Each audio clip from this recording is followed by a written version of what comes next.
I'm making this video to demonstrate this Nikonos II Nikon camera for underwater use, and what we have here is the camera equipped with the f2.8 35mm lens, and I noticed just a little bit of distress right here.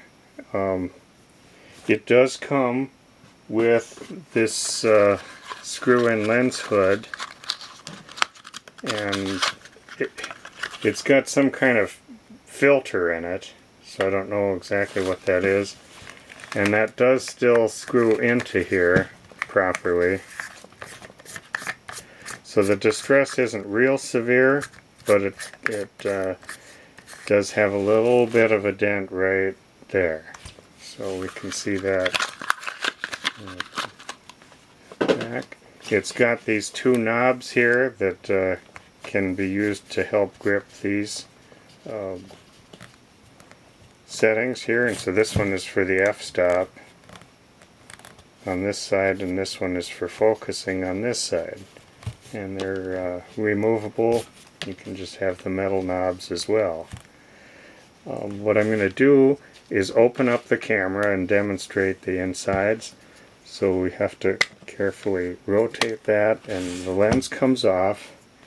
I do have the rear lens cap for the lens as well. I'm not going to force that on, but it fits on somehow. It's got a bayonet mount. It's a special cap. And again here then, as we look at this, we can see the focus is moving, and we can watch the aperture blades opening and closing, so you can see that those are working properly. Yeah, I've got the original cap for the front of that. Let's just set that aside here for a moment, and then we're going to look at the camera. Now here we have these special strap lugs that help pop this open, so we can pry this up. It's held with it seals up with these O-rings, so it's kind of a tight fit to get it closed. But here's the inside of the camera. It's got a focal plane shutter, and so if we make sure that's out of the way, we can watch the shutter operate.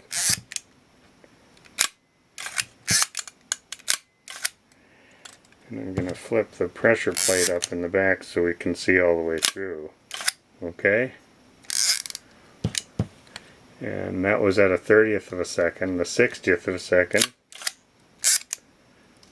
1/25th, 2/50th, 500th, and then if we go way back here to the B setting, it'll stay open as long as I hold the button. And we've seen that the film advance was working over here. Looking around the back here, let's operate the shutter once more.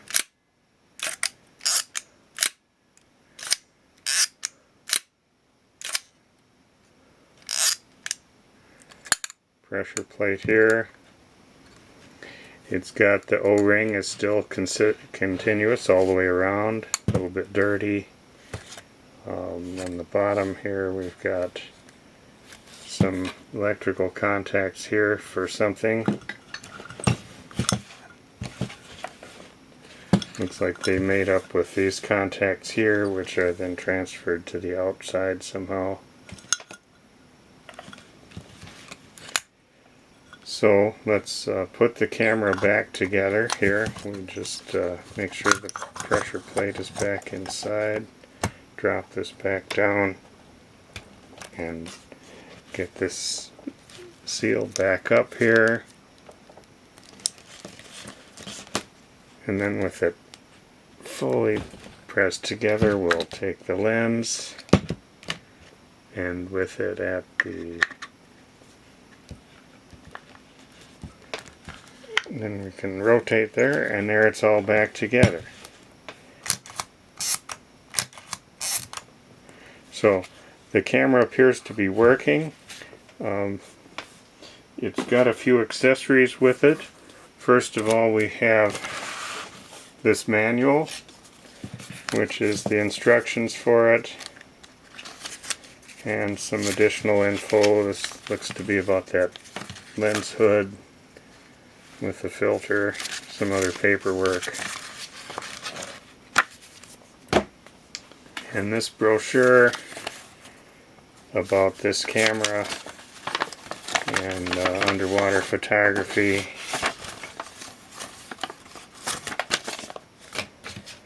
And we have this meter, and we can see it's responsive to light here. In this waterproof container, it's this Nikonos name on the container, along with this instructions for using this watertight case, and the instructions for the little meter that's inside, and a case for the little meter that would be used when you're using the meter not inside this case. In addition to that, we have in this little zippered container some kind of viewfinder that attaches to the accessory shoe on the camera, like that.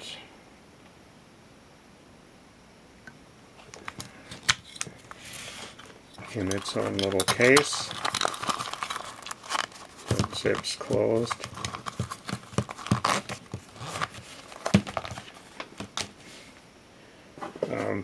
Some kind of a rubber lens hood that I actually don't know how it works, but I know it goes with this camera.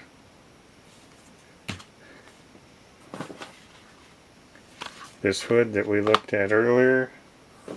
There are a couple of O-rings. I don't know exactly which these are, if this is for the lens and the bigger one is for around the body. I don't know how old they are. Looking at them, they still feel pliable. They're probably still okay, but you'd want to check that out. And a little tube of O-ring grease. And I have not opened this up, but I can tell it's still soft inside the tube.